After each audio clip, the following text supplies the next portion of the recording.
But anyway, Sierra, what's planned for you for the next step? What's your next agenda? What's on the horizon for you? My agenda is to hopefully get in contact with an agent soon about going overseas. I was talking to some, I don't know his name specifically right now. I can't get it off my head right now. But I think his name is Dustin, something like that. But he was telling me I should come down to Las Vegas and go to like a little camp basically to see how that will go for some exposure. And right now New York is on hold because of the pandemic, so right now that's up in the air, but I think I'm gonna take the step and go to Vegas next month and do that. Jade, can you tell anybody, because you guys pretty much played overseas, all three of y'all played overseas, and I know that D, you're driving, but Jade, can you tell her what experiences she should go through as far as getting overseas and stuff like that? Jade, this is your third year now? Yeah. Denasia, you did 2.5? 2, and Boogs, you did 1. All right, so I'm gonna lead off with Jade, since she's the vet right now. What steps should she do to do that, make that a reality? I would say definitely get a good agent, someone you can trust, someone that has your best interests, and that knows that you're more than just an athlete and knows what you want to do afterwards too, helping you transition into life. So yeah, because that's somebody that you're going to be working with all the time. Like when it comes to your money, when it comes to being in a good environment with your teammates, how many Americans are going to be on your team. They help you figure out all of those things, and all of those things are important if you're trying to win and if you're trying to like score and you're trying to get your numbers up. So I would definitely say the first thing, definitely get a good agent, good relationship there. And then from there, it's just getting in the gym after that, because he should be going to work from there. You shouldn't do anything but start preparing and just getting your mind right to just, be mentally in a different place and get your body physically ready to just, continue your career. Denasia, you want to add anything? I know you're driving, but do you want to add anything? Because I know that you had issues with agents in the past. Yeah, like Jay said, just make sure you have someone that, and it's going to be kind of hard to tell unless you have people, who are recommending agents to you, or people who have, just been given the same players, the same agent. That was kind of what happened with me, but unfortunately, my agent, it wasn't a good thing. So a bunch of us from St. John's had the same agent, and we kind of were all in the same position. You want to make sure you have somebody that a lot of people know of. That's probably most important. Don't try to go with somebody because you know them or somebody else knows them like personally. Go with somebody who has a wide resume, someone who has plenty of players who are successful and have done things in their career. That's going to be your best bet. Boogie? Yeah, I mean, being my first year, I'm still, trying to get to know my agent a little bit. He's pretty good. He seems like he has my best interests in his hand. But yeah, like what they're saying, you got to make sure that you have the right person representing you, and it may take time to figure out. I mean, we can all say that we've probably been through finding the right person for us, but you just have to stay ready in the gym, because you can get last year I got called in September to come down. Like I left September 9th, and that was late. Like I had no idea, but I was ready and prepared to go. So you're never gonna know when you're gonna get called. You may even not get called for the first half of the season, but then you'll get called in December to play on a team. So you just always have to stay ready. And I would say just don't get discouraged, because the biggest thing for me is I got discouraged. It was late. Everybody was going overseas. I'm like, oh damn, I didn't get anything. Maybe I should start looking for a job. So, just be patient and don't get discouraged. It's a process. It's definitely a process. You worked hard enough. You have your numbers. You know that you're good enough to be overseas. So just don't get discouraged. Now, Denasia, you saying something? Yeah. To add to that, too, sometimes you might end up, depending on how long you play, sometimes you might end up in a place where you're just not a good fit for that team, or the team is looking for someone else. I know a few people who have been in that situation, and it has nothing to do with your talents. So just to piggyback off of her with being patient, people who play overseas and have good careers have long careers. So they've been playing for God knows how long. It might have even been taking less money in the beginning. So you just have to, if this is something that you really want to do, you really got to hold it down. You got to wait for your time. It's not going to happen right off the bat, especially if you're not in a position where you might have been drafted or even play in the league, because girls that play in the league, they get the most. They get first picks, they get all of that. So you really just got to wait and be patient. Now, Sierra, I don't know if you've ever spoken to people that played overseas on a real basis, other than hi, bye, whatever the case may be. But you have 3 young ladies here. Are there any questions that you want to ask? Because I have a lot to pick their brains. Any questions you want to ask? And they're different levels, because Jay was Big East Player of the Year or something like that. He was pretty much the same. I wasn't Big East Player of the Year. Big East first team. Big East first team. Denasia was similar. Boogs is the same thing for the CAA. Like, they're different levels. Like, and you were in MAC. So, any questions that you may have for any of those 3 young ladies? It's true that there's like a certain amount of Americans on a team, right? And that you can play at a certain time too, right? The more money the team has, the more Americans they're able to bring over. Why is that? Or even, go ahead. Why is it like that though? Because you're gonna pay the Americans the most money. Like the domestic people that are already there, they're getting like a couple $100, especially the younger ones. They're getting a couple $100, but they're paying the Americans the most. So if they have more money, they're able to bring more over. And sometimes there's just a limit within the league. There's just a limit of how many Americans can be on each team. Yeah, like when I was in Romania last year, only 2 Americans were allowed on the team. Now, supposedly this year is 3, but only 2 Americans were allowed to be on the court at the same time. So it's different rules for different countries. I'm sure Jade and Dee can tell you about different countries. But speaking from Romania, that's how it worked. Only 2 were allowed on the court at one time.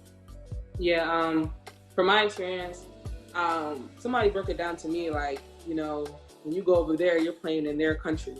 So like that's their league. You know, they want to keep it predominantly like, you know, say you're in Italy, it's an Italian league.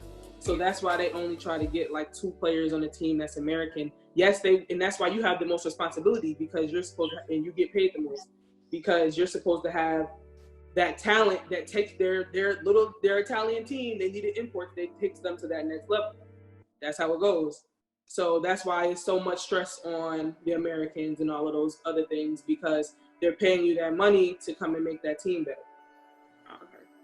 Yeah, you got to look at it as like you're the foreigner. Like they come here to play, now we're going over there to play. So yeah, you got to look at it as like you're the special player, and like they're going to take as many as foreign players as they can and expect 2 Americans or even 1 American to like bring them to the top. Like if you go over the seas, you're supposed to be that motherfucker. Basically.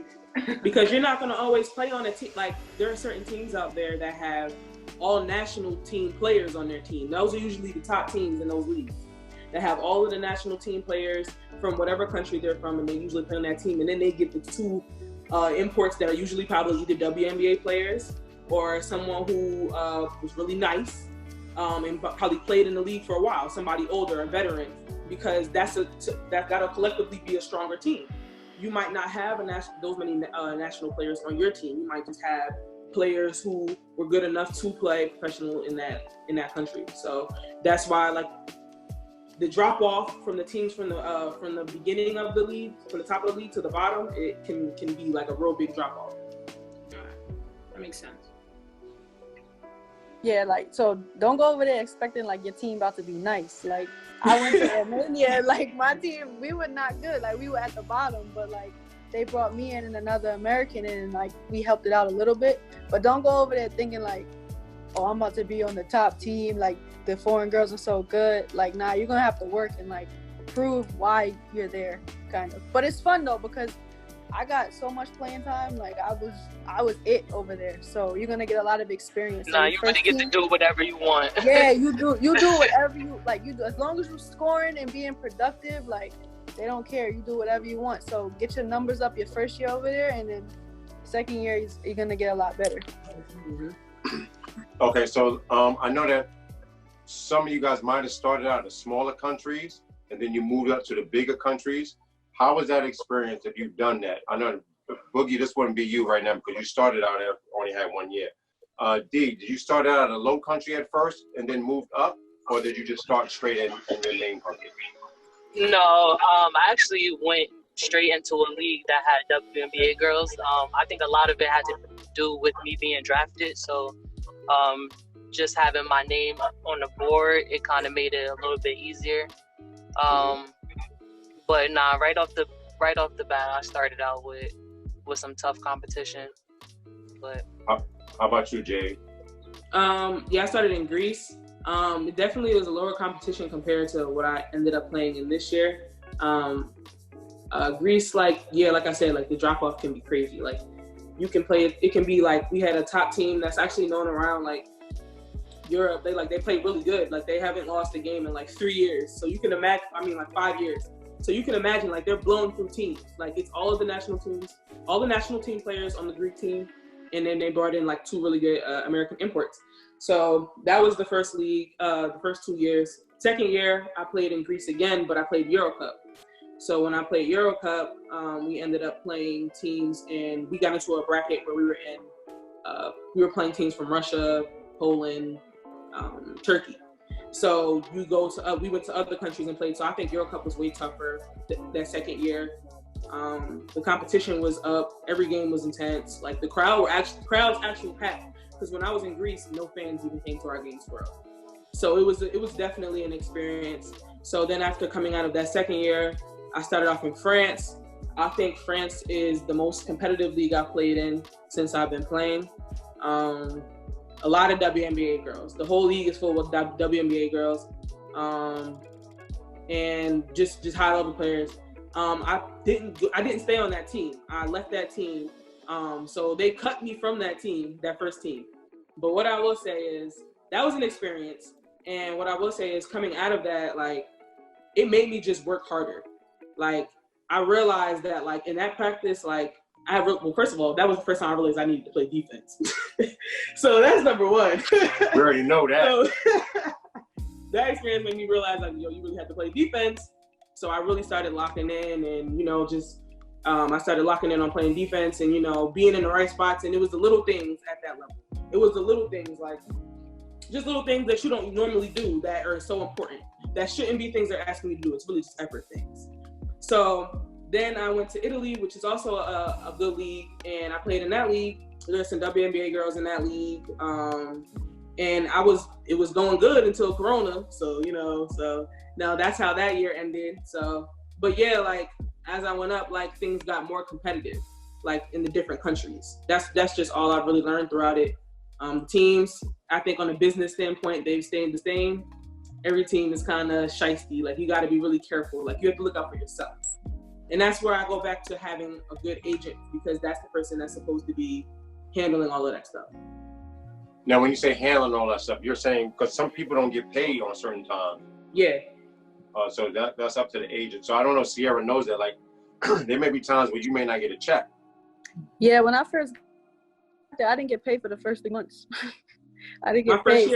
So I called my agent right away, and he's like, just wait. Nah, I would have been out of there.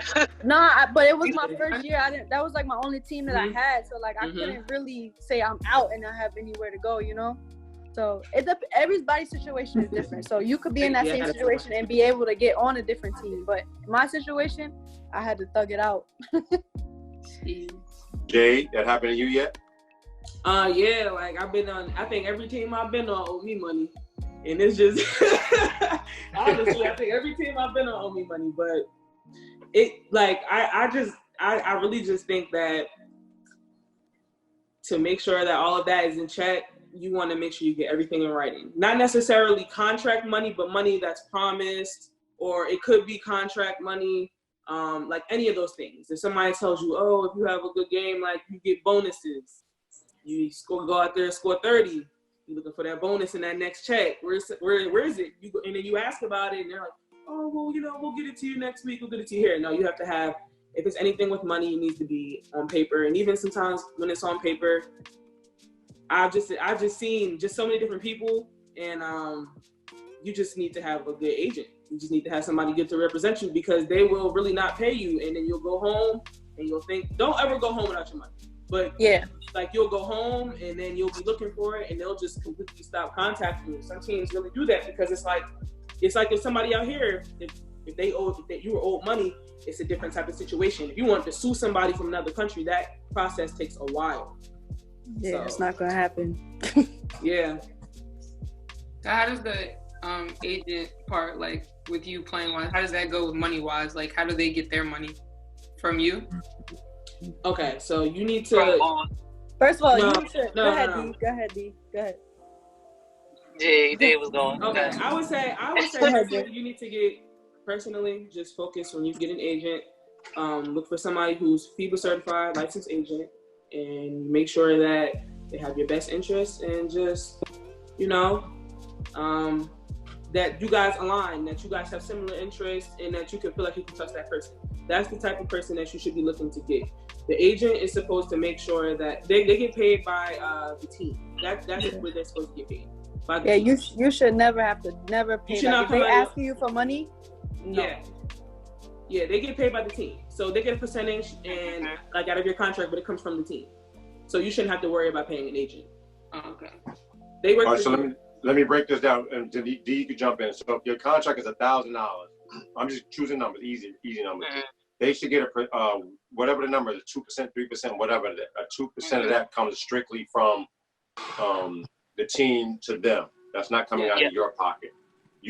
Like Boogie said, you should never be in a position where the agent says, "Yo, give me some money." No, it's not like that. Right. Go D. No. That's what I was gonna say. But there are agents out there who will try to get money from you and the team. Or if they're not FIBA certified, so basically you can have someone who is FIBA certified, so they're able to talk directly to these overseas teams. They're able to talk to the GMs, the coaches, all of that. And then you have people who are just here in the United States and are the middleman, the ones to recruit the players, and then are talking to somebody who's over in that other country, and then that person is talking to the team. Like you sounds like a lot. Don't deal with agents like that. You need to deal with an agent who is FIBA certified, so they are certified to talk directly to these teams. Otherwise, you're gonna get that agent who's trying to charge you for something because they're not getting it from the team, because they're not talking to the team. So right. So what she's saying is, Sierra, that's FIBA. You know what FIBA is, right? Isn't it like FIBA is the governing body of all basketball, right? So that you have to be FIBA certified or FIBA NBA certified for men, and same thing for WNBA. So once you're certified, then you're able to talk directly to the teams. The guys in America, what normally happens, unless they FIBA certified, they don't talk directly to the teams in Italy, Greece, Ukraine, whatever the case may be. They have a middle person. So they're saying that you didn't have to pay the middle person. You shouldn't have to do that. That's a lot. That's a lot. So you wanted to work directly with the FIBA guy or young lady over across the water. You had another question? Sierra? Did y'all know all of this though when y'all first started, or this is something you just? That's why we got this forum for you, Sierra. Exactly. No, because I didn't know anything about this, to be honest. It's not like anybody in my family went through, or even anybody on my team, or really before that.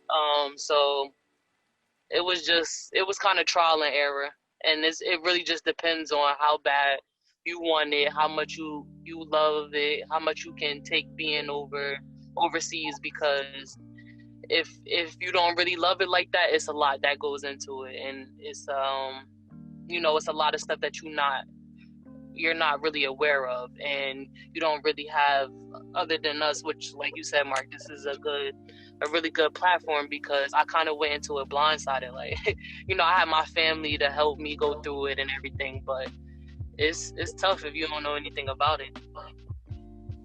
Now, lifestyle. What's the lifestyle like over there on books? Because you're newer. When you first left, you left Queens and you went to Romania and you landed in Romania. What was the lifestyle like for you? It was definitely a culture shock. The city that I was in was super small, so they only had a mall that we could go to. So when I had practice, I would just have one practice a day, and that was the only time I could get in the gym. So we have a 2-hour time slot.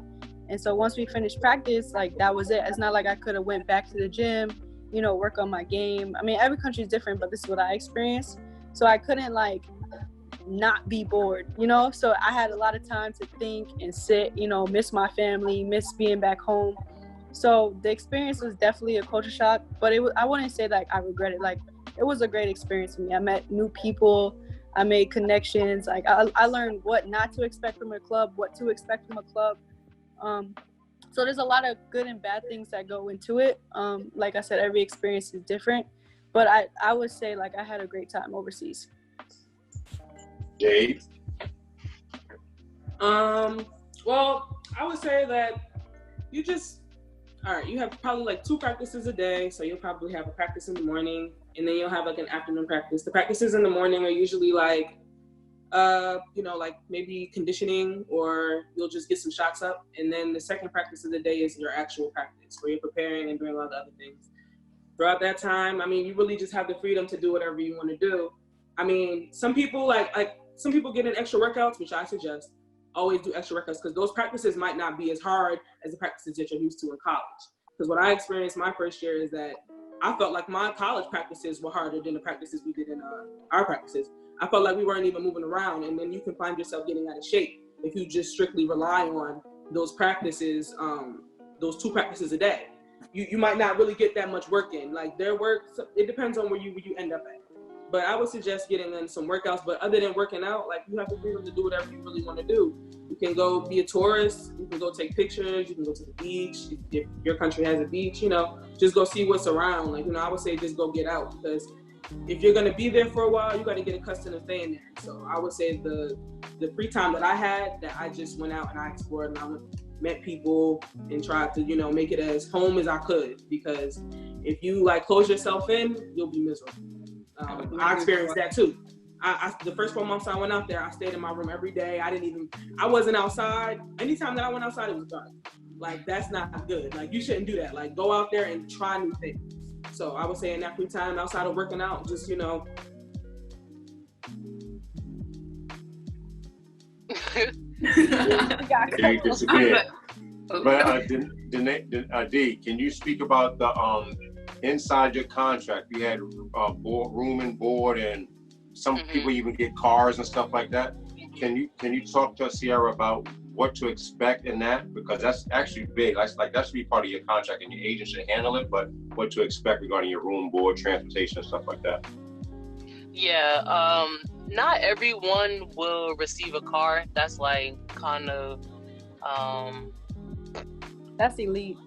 Yeah. It is. So you're not gonna in some countries that you go to, it's different driving rules. For example, when I was in Israel, they gave me a car, and it was so many different signs that I didn't know. So I'm really driving down the street and I'm like, oh, like, what is this sign? I don't know which way to go.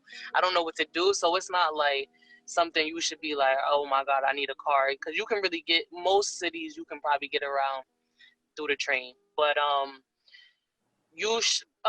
when I was in Turkey, I actually got a Metro card that had like unlimited swipes on it, so I can get on a train and all that stuff. As far as room and board, you should have that offer it. You shouldn't have to pay for anything. You shouldn't have to. You're probably going to share an apartment with somebody. You shouldn't be sharing a room. You shouldn't be doing nothing like that. You should have your own room, probably with someone. As far as, what was the other thing you mentioned, Mark? That was it. Car, transportation, room and board. Yeah, transportation. If you don't have a car, or if they don't give you something to get on the trains and all of that with, then you probably have somebody who's going to be taking you around. Because at first, before I really knew the train systems and all of that stuff, I had the guy who picked me up from the airport, he was taking me around everywhere, grocery store, etc. So yeah, and sometimes. Oh, go ahead. Finish. No, I'm done. Sometimes the contracts include like a meal. Like my contract, we had like one meal a day, 5 days a week. So you could so now you know what to ask for. So you ask am I getting a meal? Am I getting transportation? Right. So these are different things that you can look for in your contract. I forgot about that. We definitely did have 3 meals a day. I mean, it wasn't the best, but it saved you money. Right. It's their food. It's their food. Like you Exactly. have to, and that's another thing. You have to get used to that as far as the culture shock with that. There's gonna be it ain't gonna be fried chicken and mac and cheese everywhere. Like, you know what I'm saying? Like regular stuff that we eat over here is gonna be their traditional dishes. Unless you go to a city where it's like Americanized. For example, Israel. Like that was the most Americanized place I was at. Like almost everyone spoke English, so it was a lot of stuff that we do over there too. But definitely not every place is gonna be like that. How was the language part for y'all? I had a translator that was with me my whole time in Turkey. Oh, you nice. Damn. She's making it sound like it's great over there. Nah, I didn't like Turkey at all. But I mean, they did their best to make me feel comfortable. But it was too much of a a car translator, 5 meals a day. Everything. I still didn't like it though. Nah, I still didn't like it. Jade, you had a translator, Jade, or how was the language barrier? Why am I yelling? Language barrier. No, I didn't have a translator. I was lost all the time. You just pick it up as you go, though. You learn certain words in practice. They're going to be saying the same thing all the time. So eventually, some people on your team are going to speak English too. So you'll have people on your team that'll help you out. Yeah, you have people on your team that are going to help you out and try to help you learn that. They're gonna want you to learn the language. They're not going to try to learn English. They're not going to try to learn English at all. So you have to adapt. So when you people here too, we be like, yeah, that's how it's gonna have to go. But you'll get used to it though. You'll learn the basics, hi, bye, good morning, good afternoon. That's really all you want to need. Well, you're welcome. Just the regular things. And you're gonna learn some curse words too. Your teammates gonna teach you. Yeah. You're gonna learn curse words. Jade, I'm sure you knew "get back on D" was one of your one of the phrases you understood. Nah, they probably was just cursing. Can somebody speak to, and this is you, Jade, actually. Can you speak about, because you mentioned the agent, the 401ks or anything like that? Are any of those things set up for you guys over there? 401k? The 401k, any type of retirement monies? No, that's not set up through the agent. Well, actually, it is something that the agent does. My agent, in the presentation that I saw, I haven't really talked about anything like that with my agent, and what he gave me, it did say something about things like you can set up like that. But they help you set up all of those things. That's a part of they outline that in when they give you when they come to you and give you that presentation trying to want to be your agent. So that's something that you can look into doing, setting up how you're going to do your savings. They can help you get a financial advisor if you want to. They can help you do all types of things to help you save your money and do whatever you want to do, how you want to do it. How about you, D. Grant? Oh, she's there. Anyone hit you about retirement or anything like that? No. Yeah, I can't even touch on that. So Sierra, I agree with that. Of all the stories I've ever heard, no one has ever spoken about we set up a retirement fund for playing overseas. Yeah, I mean the money you make is your money, so you save it the best way you know how. Mm-hmm. That's what I've gotten from this. No one has ever planned anything, for after I finish playing. You guys have any questions for the youngster Sierra, so that she can know what's going on?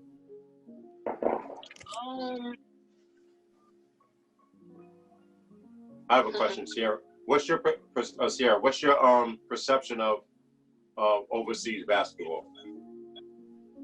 It just seems like it's very it's just you, and you got to just make sure. I just feel like it's all on you. It's not more it's way different from college. College is, I feel like they paved the way for you and try to they're gonna push you to that limit and make sure you're doing what you need to do. Obviously, because you're on a scholarship, but I feel like overseas is really on you how bad you want it. Like if you want to be successful, you're gonna have to work for it. I feel like that's just where I'm getting at all this, pretty much. Yeah, or get cut. Make sure they will cut you quick. Like right now. Yeah, like right now, they don't know if we working out or not. They going based on our film from last year, so we could get over there and be terrible and like get cut. So you got to be on top of it. Like they have no idea what we're doing right now. I know a story, a guy, and this is from the guys' basketball. A guy, an American, was playing real shitty for like 2 games. The third game, they brought his replacement and sat behind him on the bench. So as soon as he had a shitty game, his flight was already booked and he was gone. His shit was That actually happened. That actually happened on the team that I was on to somebody. I was on the team one year, and it was one of the posts, and they weren't happy with however she was playing. But that also goes back to what Dee's saying, because I felt like that wasn't a situation where she was horrible. I didn't think that she was a bad player. They were looking for something else, though. They were looking for her they were looking for somebody else. Like, yes, the same position, but like, for instance, on the team that I didn't stay on in France, they wanted me to, they wanted it to be a guard dominated. So that means I'm probably only going to touch the ball 3 times. That's not going to work for me. Like, that wouldn't have worked for me anyway. So, I mean, but in that situation that the girl was on the team that I was on, like, you know, they didn't like the fit, and they tell her they wanted her to go. But she was from a different country, and they didn't set up her visa the right way. That's another thing that I would say to get yourself, to get right on before you go out there. But her visa wasn't situated the right way, and she couldn't just go back home, because if she went to the airport, she'd probably get caught up and she could get in trouble. But at that point, the team lost interest in her and how she'd be afterwards, because she was no longer of use. It's a business.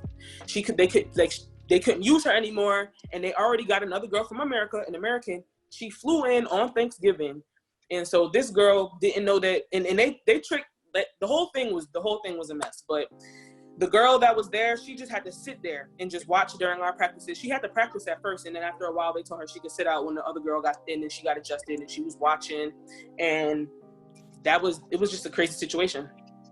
Yeah, I've heard stories like that. That's crazy though. So like she did bring up a good point though. Jay brought up a very good point. Sierra, it is a business. Yeah. And if you're not producing, it's a dog eat dog world. They're gonna get rid of you ASAP. Yeah. No, definitely. Now, D. Grant, can you speak about the college game compared to the professional game? And then Jade, after that, I want you to speak about Euro Cup, Euro League, Baltic League, and all the way down. I'll go D. Grant as far as the different styles of basketball between college and professional. I would say the difference with college and professional, first on the WNBA level, it's more, you have to have experience, really. That's what they're going hard about. That's what they want. That's why you see all of the vets in the league still, and you wondering why they're not letting any rookies in, or, you know, bringing in new people. As far as overseas, it's just way more physical. Like, you're not going to get the calls that you expected or that you got when you were playing college. You're not getting the hand checks. You're not getting the bumps to the body. You're not getting any of that. Like, they will really, like, smack you in the face as you go into the rim, and you will get no call, and you just have to run back on D. So you just got to be ready to be physical once you go out there. I'd agree with that. That's like West 4th Street for real out there. Yeah. I don't know who this is. Interesting. Jade, regarding the different levels of basketball overseas. Sorry, Jade, you're muted. Unmute yourself, Jade. My bad. The different levels. Okay, so it starts off. You have the first level, the second level, and the third level of just the tier and like, I guess, the strengths. And then after you get to the first level, you have Euro Cup, and then Euro League is above and then Euro League is the highest. So in Euro League, it's usually it's filled with WNBA players and the top national players from each country. And so then they have that league going on. So you can play Euro League and you can play for the country. So say you go to China, right? So you're playing in China and you play Euro League. So your team is Euro League team. So that means you have your Chinese schedule. So you'll play the Chinese league and all of those games. So usually those games are on Sundays or Saturdays. And then you have EuroLeague games in the middle of the week. So you play two games a week. You're preparing for 2 games throughout that 1 week. So you'll have those games on like Wednesdays. So you'll fly out to whatever country you're going to, and you'll play that game and then come back the next day, prepare for your game in the Chinese league. So yeah, that's all of them. Okay, good. Boogie, anything you want to add regarding the 2 topics? What did you say? Do you want to add anything regarding the two topics at hand as far as the different styles of play from college to professional? No, they pretty much got it. Like Dee said, just be prepared, like to get 2 hands shoved through the lane and no calls. But then when you go and play defense on the other side, you're gonna get calls like called against you. So it's just something you have to adjust to along with everything else. But they pretty much got it all. So obviously, like in college, it's more like plays orientated and all that stuff. So how is it like overseas wise? If you killing, they gonna go through you. Get a bucket. I mean, that's your main purpose over there. They try to run an offense, but you can't run an offense with like the teammates that you have. Like, just do you. That's the best advice like we could give you, honestly. Yeah, you just got to put the ball in the basket. That's it. Like, you have to score. They're looking at you to get. It don't matter if you're the point guard, if you're the 5. They want you to score. They want you to pass it too, but they want you to score. Like, they want to see. They're looking for you to lead the team. You and whatever other American is on the team. So in whatever categories, whether it's your guard and you have to get points and assists, or if you're a big and you have to get points and rebounds, you have to be trying to get doubles. That's what you should aim for, because honestly, you're gonna be better than all of the talent over there. Got you. Now, after I know that Coach Grant, let's call you Coach Grant for 1 second. What was the transition like from once you finished your career, when you said I'm done with overseas? Did anybody guide you? I know we spoke about it before. Did anyone guide you as far as getting to the next level, as far as life? As far as life, not. I mean, obviously my parents, my family. As far as transitioning into a different field or things like that, I had people who I already knew that were in the coaching field, in the training field, things like that. So it was easy to just reach out to them and, pick their brain a little bit. But I don't ever really feel like I was prepared for the afterlife of basketball, but it was nothing to just, reach out to the people that I've made connections with over the years. So that's why you really never want to burn those bridges, because you don't know, where you might end up. Because I thought I was going to be playing basketball for at least another 10 years. So. Yeah, we all do. Well, you all do. So, Bugs, Bugs, anyone helped you as far as provide you with opportunities for you to move on to the next level after your basketball career is over? Not yet, but like Dee said, I have like connections and people that I could reach out to. Once I'm ready, like I already reached out to a couple of college coaches just to, put my name in their ear and have them like know that I'm interested in, and if they hear anything that opens up, they can like put a word in for me.